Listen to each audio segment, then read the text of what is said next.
الله أكبر الله أكبر الله أكبر.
Test 1, 2, 3.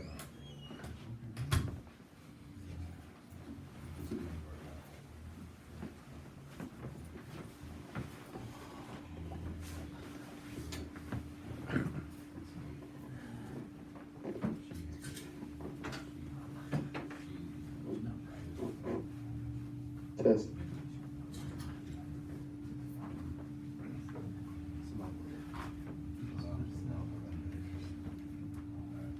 Remember your scene, you came? Yeah. Well, he's probably resting, huh? Yeah. Oh, So don't make the wrong to it. Eat this action box right now.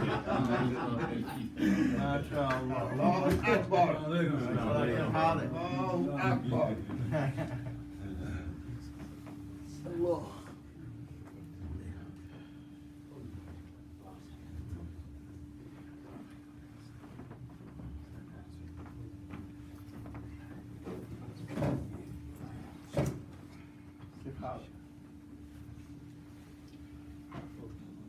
Sheikh Hashim, salam alaikum. Alhamdulillah, salam. How are you? I was like you, I was 2 days in hospital.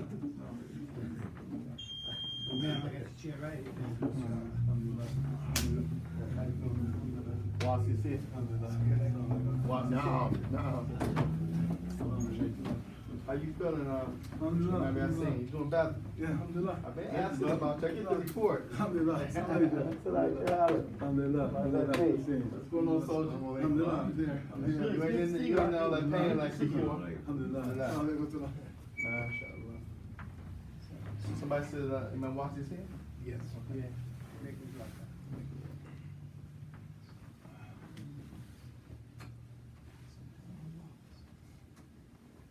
It's warming up outside. Seems like. Yes, in the mid-50s. Oh, really?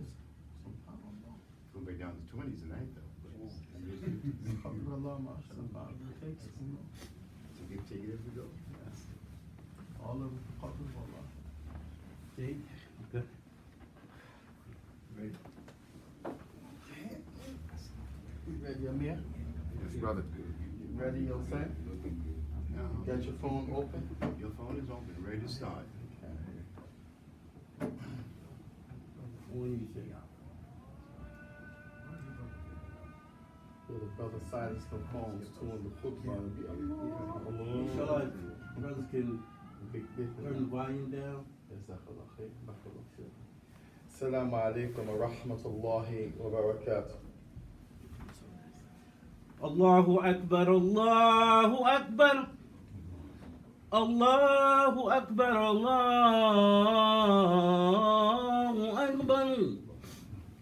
أشهد أن لا إله إلا الله أشهد أن لا إله إلا الله أشهد أن محمد رسول الله أشهد أن محمد رسول الله حي على الصلاة حي على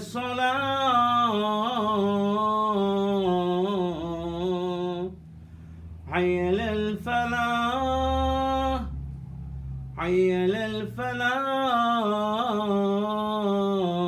الفلاح الله أكبر الله أكبر لا إله إلا الله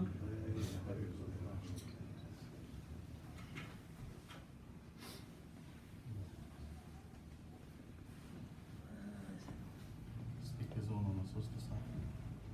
You got the mic here. Yeah, we're good. That's loud enough.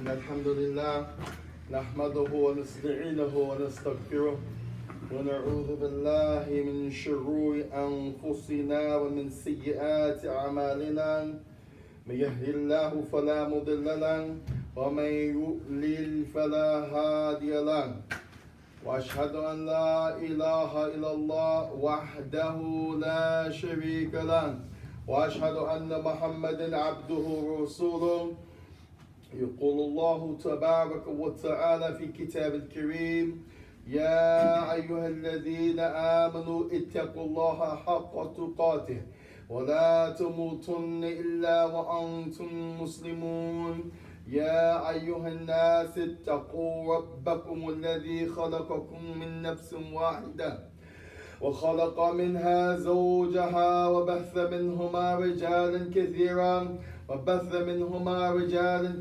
ونساء واتقوا الله الذي تساءلون به والأرحام إن الله كان عليكم رقيبا يا أيها الذين آمنوا اتقوا الله وقولوا قولا سديدا يصلح لكم أعمالكم ويغفر لكم ذنوبكم ومن يطع الله ورسوله فقد فاز فوزا عظيما ثم ما بعد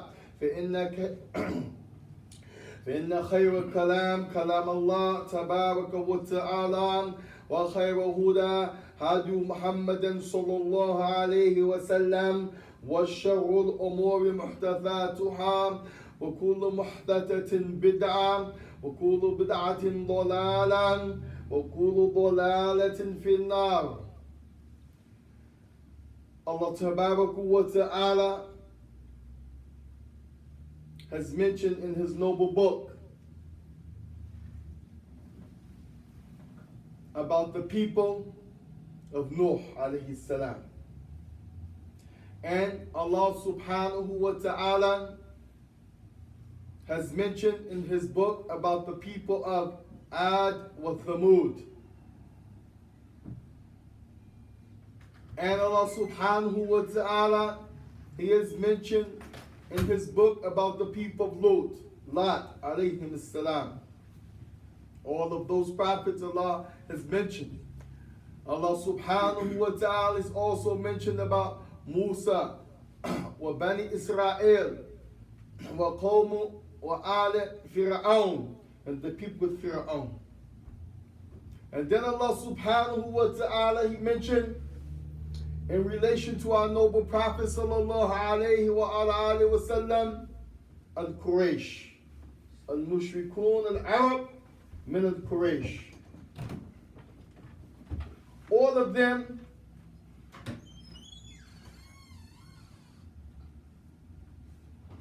have four things in common. All of those nations and their people against their prophets and messengers have four things in common. Those four things, we will talk about them in the second part of the khutbah. They're called Arkan al-Kufr. Things that solidify and structure and base their disbelief for them to have in the first place. Without these four things, they would not have the problems and the disbelief that they had as nations and people. Al-Tabarak wa Ta'ala mentioned about all of them, Kaddabu bi ayatillah. They denied the signs of Allah Tabarak wa Ta'ala. They denied what Allah showed them to make them have an opportunity, to give them a chance to believe in Allah Tabarak wa Ta'ala. And this is why the likes of Surah Al-Qamar, the 54th Surah, Al-Qamar, the moon, Allah Tabarak wa Ta'ala said, اقتربت الساعة وانشق القمر, because of their disbelief. From this surah, we will talk about the three types of signs of the hour. The ulama, from this ayah itself, اقتربت الساعة وانشق القمر, they talk about the three types of signs of the hour. As Allah said, iqtarabat. This form of the word is like you said, called a qamat. And if you connect it with something, then that word becomes majroor, with the kasra. So iqtarabat becomes iqtarabat as-sa'atu if you connect it. And that means that the hour is drawing near. وَانشَقَّ الْقَمَرُ, and the moon will be split. This ayah, some of the people in their tafsir, they tried to say that the claim, and they said scientists, Allah musta'an, they were referring to not just scientists but scholars of tafsir. They said that this ayah, where Allah mentioned about the hour drawing close and that the moon will be split, has no relevancy to two things. No relevancy to what the Prophet mentioned, that this has nothing to do with the Prophet making any statement, as if the Prophet did not make dua to Allah in this event. Secondly, they said, and it has nothing to do with the people disbelieving, but rather the ayat itself is clear. Allah Tabarak wa Ta'ala mentioned about them, وَكَتَّبُوا وَاتَّبُوا أَهْوَاءَهُمْ, rather they disbelieved in that which the Prophet said about the hour and the sign they seen, which was the split of the moon, and they kept following their desires. This surah was revealed in Mecca. Revealed in Mecca, meaning that the Prophet was not living in Medina When they say it's a Meccan surah, it doesn't mean literally that he was in Mecca when it came down, but that he was living in Mecca. Although he might have been outside of Mecca. Like you live here in this town, but you might go outside to do something. But they say, where were you living when that happened? I was living in such and such. So the Prophet was living in Mecca, had not made the hijrah. And this event, the scholars of tafsir and Islamic history, they said this happened 5 years before the hijrah. This, the scholar said from this talk about the ayah, اقتربت الساعة, the hour is drawing close, وانشق القمر, and the moon was split, that there are 3 types of signs. The first sign is something that it happened and it's over, like the moon being split. And they disbelieved that the Prophet was a messenger. They said he is a person of folk tales and poetry and magic and like this. So he said, "Oh Allah, show them a sign that shows them that I am a prophet." So Allah Ta'ala answered him and split the moon. And the people seen it to the point that it could not be disbelieved. One part of the mountain, the moon was on, as you split something in half and put it on this side of the table and something on the other side of the table. So the moon was above the mountain. They said on the 14th night in the lunar calendar, like we have 13, 14, 15, the moon is round like a ball. When the Prophet made that dua, the moon became split. One on the left side of the mountain, one piece, the other piece on the right side. When the kuffar looked at it, they said, Saharana Nabi Sallallahu. The Prophet has placed magic on us, meaning he made it look like the moon is split. As we're looking at it, it seems like that, but it's not really split. That's magic. So somebody said, listen, there's no way the Prophet could put magic on everybody. If you ask some people that's not here, that's traveling, did they see that same moon split on the left and the right of a mountain, or the left and the right of the sky? If the mountain is, not there as they were traveling, but the moon was still there, and they say no, then that means the Prophet put magic on you. But if everybody says, yeah, we seen the moon split as we were traveling, then there's no way that he put magic. That means he's the messenger. When the other people came, they asked him, they said the same thing. He's a poet. But the moon was split. And right now, today, the people, they bear witness, the non-Muslims, that the moon was split. How could them in that day witness that in front of the messenger, in front of their eyes, and disbelieve? Because they didn't take heed to the signs. Everyone will not be guided. From amongst the 3 types of signs, it said signs that something, the type of signs, something already occurred. It occurred, it has taken place already, and it's over. That's it. Then you have the type of signs, na'ishu fiha. We're living right now, we're witnessing them. We're witnessing them right now as we speak in our lives. And there are 2 types. Koniya, something that has to do with the earth and the things Allah created. And then something that has to do with the people. So the signs that we experience while we're living is of 2 types. Has to do with the universe. This is Koniya, meaning the earth, the moon, the sun, the creation, like they say, climate change. This is one of those signs. It's something that Allah wrote is going to take place. It's not normal to show you believe in Allah. Then you have things that happen between the people. Like the Prophet ﷺ, he said, لا تقوم الساعة حتى لا تقوم الساعة نعم حتى يتكلم حديد وتقرب بعيد. Prophet said that hour will not take place. Yet the kalam hadid means steel would speak. still would talk. And we would say to you 100 years ago, you would not understand that concept. But every time you have a device, Jumu'ah, cell phones, televisionat, smart TVs, أي شيء يتكلم هذا من دلته على أن النبي صلى الله عليه وسلم كان نبي الله تبارك وتعالى. Now, this is a proof he was the prophet of Allah.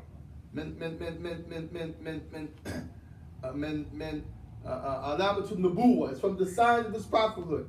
Because now everything that you use that's a device or that it is made for you to use as a television or a cell phone or a GPS, they all have steel in them.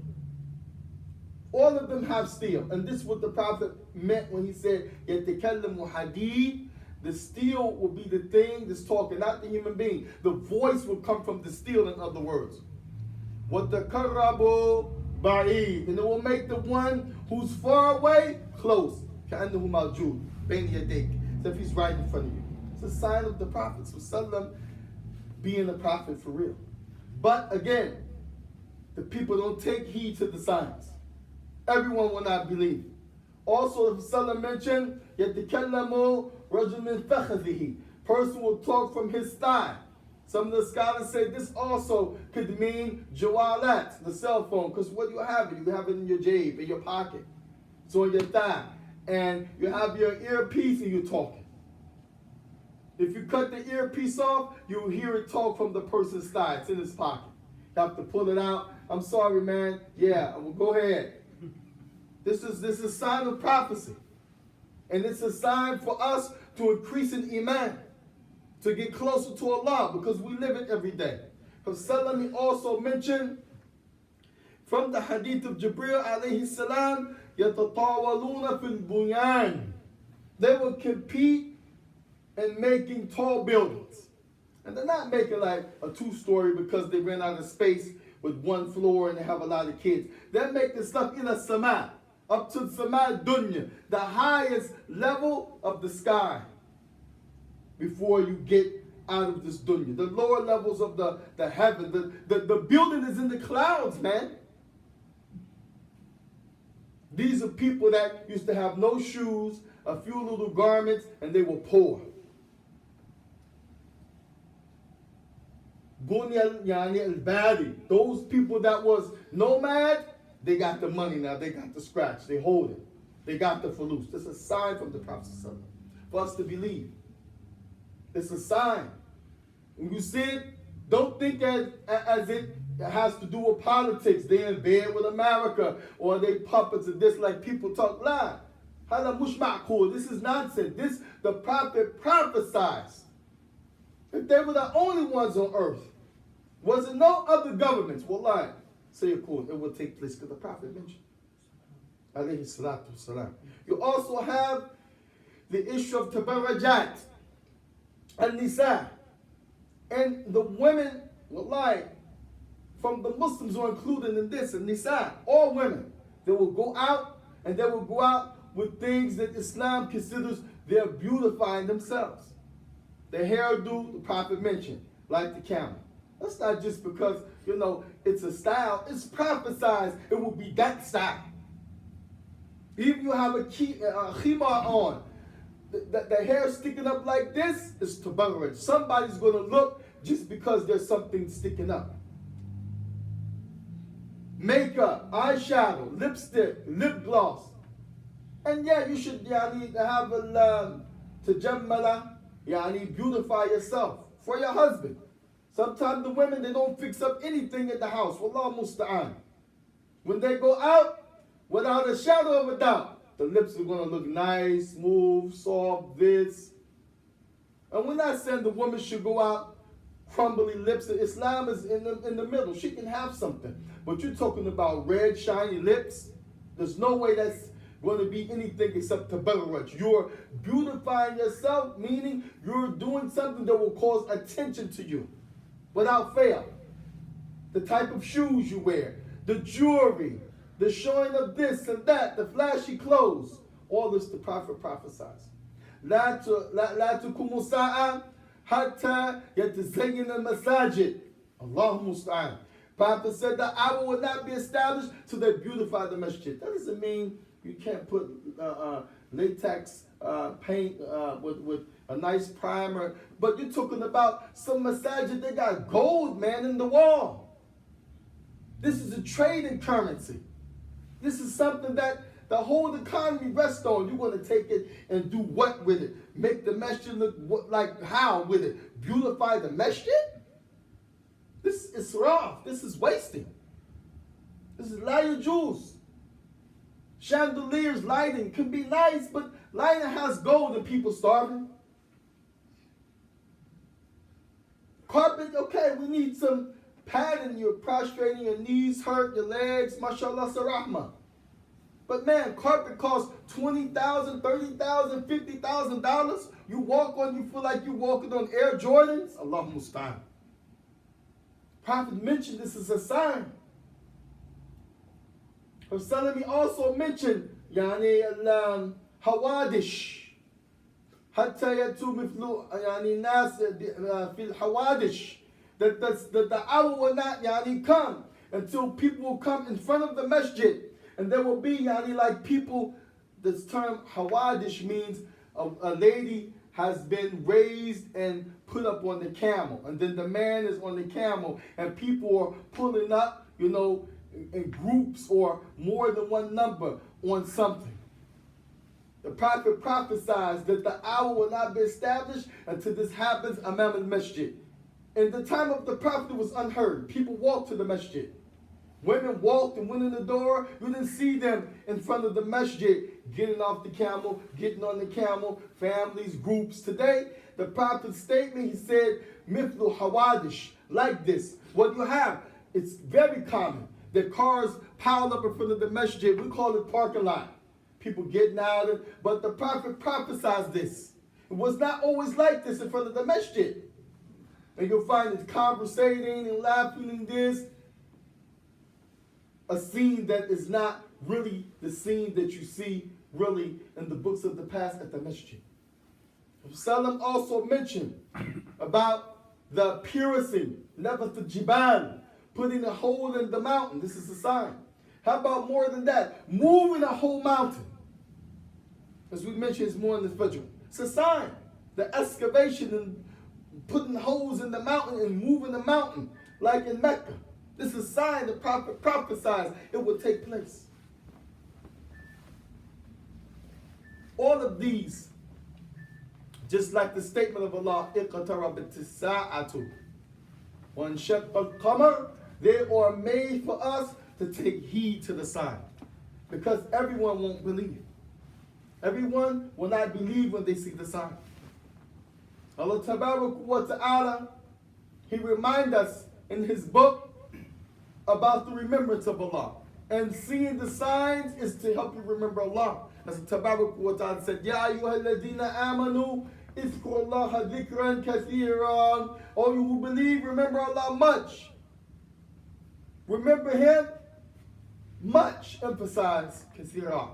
Tabarak wa Ta'ala promised, وَالذَّاكِرِينَ اللَّهَ كَثِيرَ الذَّاكِرَاتِ أعد الله لهم مغفرة وأجرا عظيما.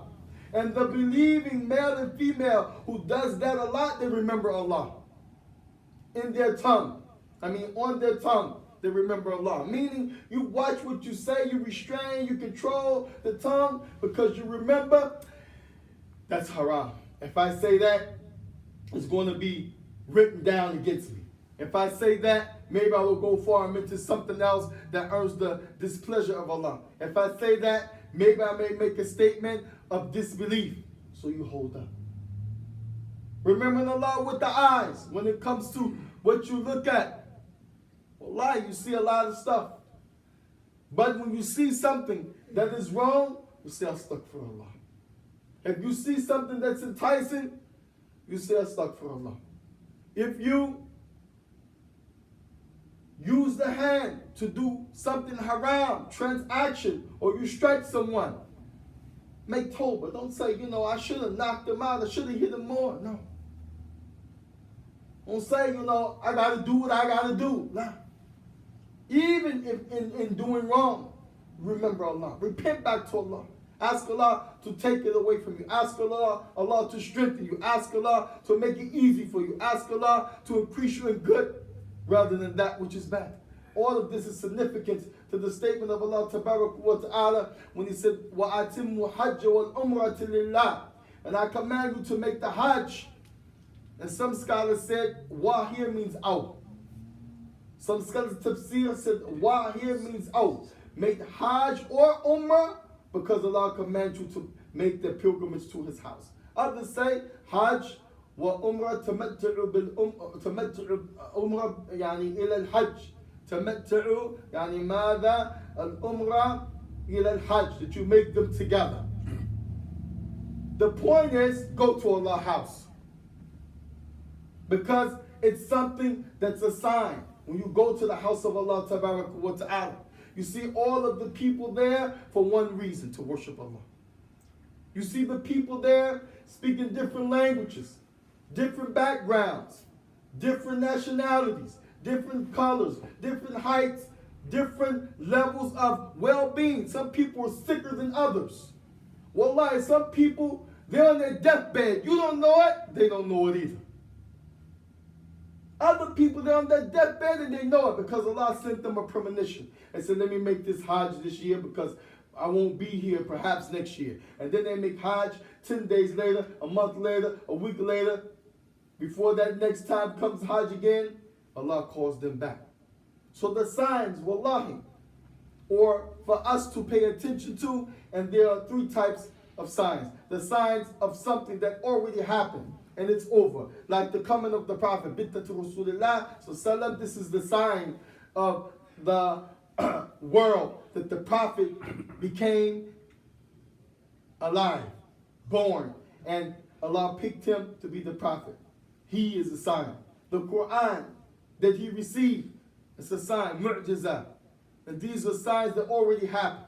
Then signs that we're living, and of course, we know about the signs of the hour, the big signs that will come, that will take place. We ask Allah subhanahu wa ta'ala to increase us in iman by the recitation and the discussion and the remembrance of the Quran. We ask Allah subhanahu wa ta'ala to make us someone who takes heed to the signs and not that we're heedless, because everyone will not remember Allah, everyone will not take heed of the signs, everyone will not be guided. We ask Allah to guide us and to make us those who take heed to the signs. Wa sallallahu wa sallam wa barak ala rasulihil kareem wa ala alihi wa ashabihi ajma'in.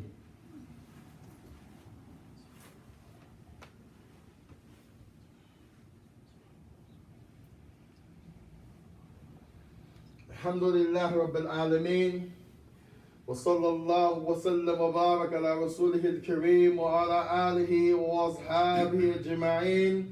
Wa ashhadu an la ilaha illallah wahdahu la sharika lah wa ashhadu anna Muhammadan abduhu wa rasuluh. Amma ba'd. One of the things that prevents a person, one of the mechanisms that will stand between an individual and his accepting the reality of the signs of Allah, arkan al-kufr, the pillars of disbelief. Ibn Qayyim al-Jawzi, he mentioned there four, and we won't mention all of the details around them because of the time. We'll mention these four foundations of kufr. As Islam has its pillars, Iman has its pillars. Likewise, disbelief, that which Allah mentions over and over in the Quran, including in Surah Al-Qamar, has its pillars. What Allah mentioned over and over about the people of Noah, about the people of the generations after Noah, the people of Ad, Thamud, the people of Lut, the people of Musa, the people after them, all the way to the last prophet and messenger, it's because of kufr. And they have four pillars, four foundations. The first one, remember the Qayyim al-Jawziyah, he said al-kibro, al-kibro. And we say in English, pride. Know that these words in Arabic are different than in English. Because there's a legitimate pride in English. Like you say, self-esteem and feeling good dignity. That's okay. So some people, when they hear pride, they think, the only meaning is to reject something or to feel above someone. No.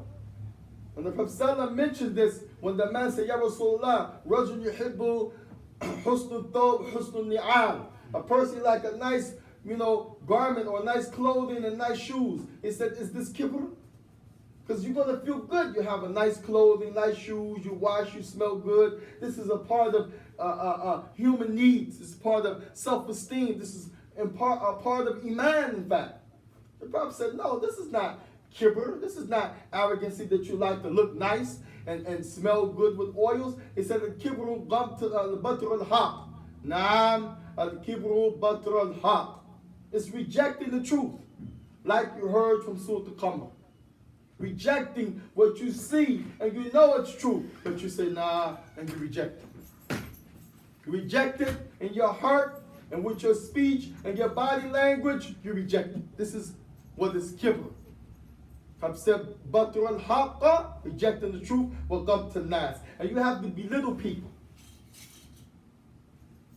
In order to feel good, when you yourself feel low about yourself, you have to make so-and-so feel bad so you can feel good. It's an ego thing, and this is part of kibr. Making the people insignificant, while making the people, significant, and their shortcomings and how they look and where they're from, and their shortcomings, and you make yourself insignificant. It should be the other way around. You worry about yourself. You make yourself significant, and the people insignificant. Then, Ibn Qayyim al-Jawziyah, he said after kibru, which is batr al-haq, rejecting the truth. Batr al-haq, rejecting the truth, or gamt al-nas, and belittling and looking down on the people. Then he said the next thing is hasad. Hasad. And the scholars that said hasad is of three types.